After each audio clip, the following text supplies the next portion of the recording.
good job, great lifestyle. Office on weekdays, parties on weekends. Everything is planned. Career, savings, vacations. Farming, I respect it, but it's not my kind of life. Too much uncertainties. Success means living without fear, and honestly, I am living my success. जीने के 4 दिन, ओ बाकी है बेकार दिन.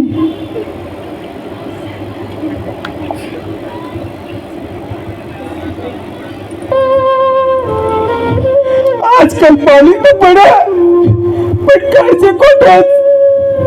एखादा भरमसाठ पडा, एखादा पडच नाही. क्लायमेट चेंज आहे त्याला, पण माझ्यासाठी ते या संकटच आहे. पीक नाही, पण भाव नाही. घामाची किंमत ठरव बाजारात, पण त्या पण माझ्या हातात नाही. आज महागाई ढगाला लागले, पण माझा पीक जमिनीखालीच. खत, औषध, बियाणं एवढा महाग.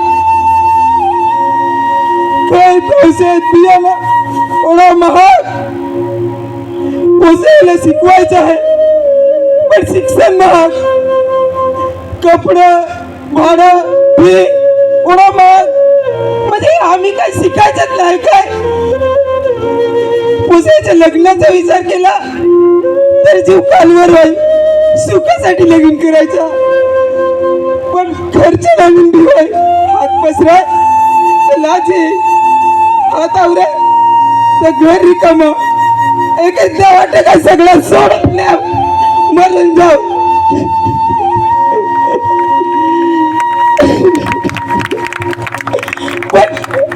पण मी भरून गेलो तर माझ्या पोराला कोण लागेल? त्याला सहारा कोण देईल? पण मला घेतलं.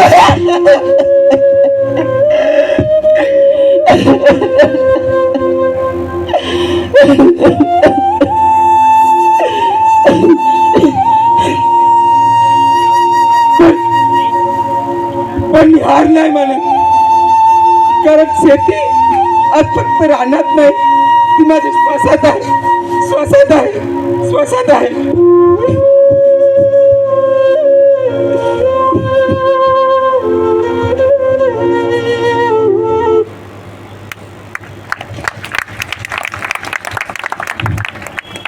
मित्रांनो, आता मी तुमच्या समोर 2 कॅरेक्टर प्ले केलेत. एक आपला आजचा सुशिक्षित युवा आणि एक आपला शेतकरी बांधव.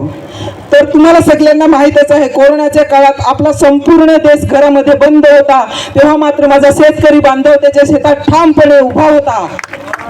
भय होतं, आजार होतं, पण आपला देश उपाशी राहू नये म्हणून माझा शेतकरी बांधव त्याच्या शेतामध्ये उभा होता.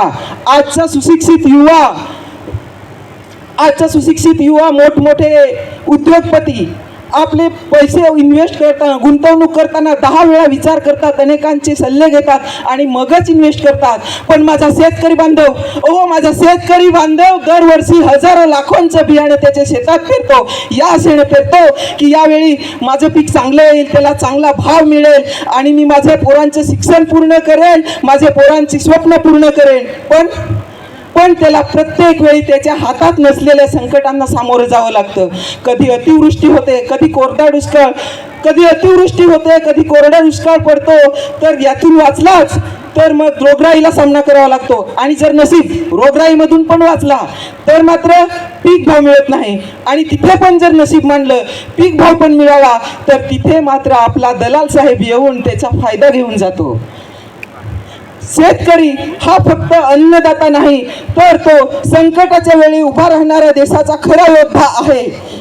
आज देशात एअरपोर्ट, हायवे यांना नॅशनल ॲसेट्स म्हणतात, पण जो माणूस देशाला रोज अन्न देतो त्याला मात्र सबसिडी, हेल्प, बर्डन या शब्दांत अडकवतो. आजचा युवा सुशिक्षित माणूस जो आहे तो शेती करण्यास, आजचा आपला सुशिक्षित युवा शेतीमध्ये असलेले रिस्क आणि जॉबमध्ये असलेली सेफ्टी या 2 गोष्टीमुळे शेती करत नाही किंवा शेती करण्यास इच्छुक नाही. पण उद्या कल्पना करा, उद्या जर माझे शेतकरी बांधवांनी ठरवले की नाही, मी पण शेती फक्त माझ्यापुरतीच करेल, माझ्या कुटुंबापुरतीच करेल, तर विचार करा, तू तुम्ही आपण सर्वजणांनी आपला पूर्ण देश उपाशी राहील. पण जर शहर बंद राहिले, शहर थांबले, तरी माझा शेतकरी बांधव त्याची लाईफमध्ये जे चाललंय तशाच पद्धतीने चालेल आणि त्याच्या शेतीमध्ये तसंच ठामपणे उभा राहील. मग खरी ताकद कुणाकडे आहे? कुणाकडे आहे खरी ताकद? म्हणून सांगतो मित्रांनो, शेतकऱ्यांकडे आज गरज आहे की शेतकऱ्यांकडे फक्त समस्येच्या दृष्टीने न पाहता त्यांच्याकडे उपायाच्या दृष्टीने बघण्याची आणि आपल्या सुशिक्षित युवांचे आधुनिक तंत्रज्ञान आणि शेतकऱ्यांची मेहनत यांची जर सांगड घातली तर आपल्या डॉक्टर APJ अब्दुल कलामांचे महासत्ता, भारत महासत्ता होण्याचे जे स्वप्न आहे ते साकार झाल्याशिवाय राहणार नाही, राहणार नाही, राहणार नाही.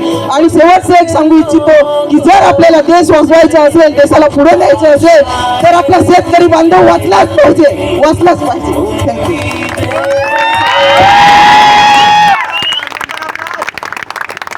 खूपच सुंदर आउट